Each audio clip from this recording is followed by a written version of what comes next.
Hello दोस्तों, नमस्ते। मैं हूँ शीला तर्मा। आज एक न्यू गीत लेकर आई हूँ आप लोगों को सुनाने के लिए। आप लोग उसे फुल आवाज करके सुनना दोस्तों। आप लोगों को अगर पसंद आ जाए तो लाइक शेयर सब्सक्राइब कमेंट जरूर करना दोस्तों। आ आ गया है ठंडी का महीना, थोड़ के गाय दी।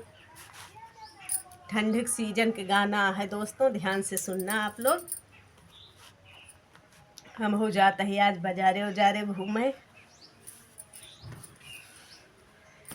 अरे आई गवा ठंडी कई महीनवा मोर बलमुआ। आई गवा ठंडी कई महीनवा मोर बलमुआ। एक दिन खातिर चल चल द्या बाजार मोर बलमुआ।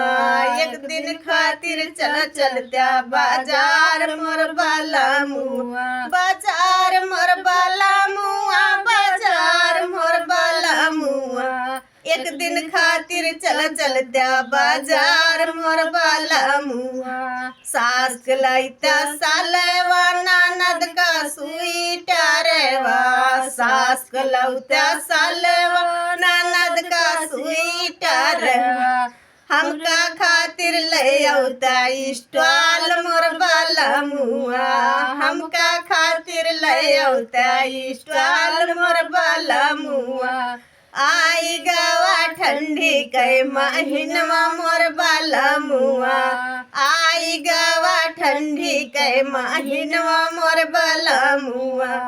एक दिन खातिर चल चल द्या बाजार मोर बलमुआ। एक दिन खातिर चल चल द्या बाजार मोर बलमुआ।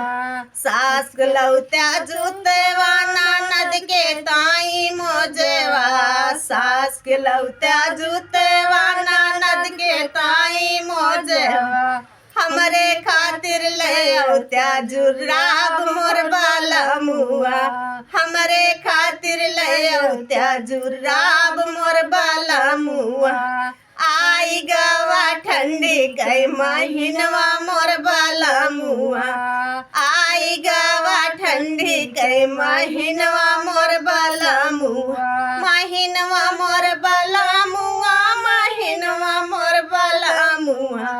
आई गवा ठंडी के महीनवा मोर बलमुआ। एक दिन खातिर चल चल द्या बाजार मोर बलमुआ।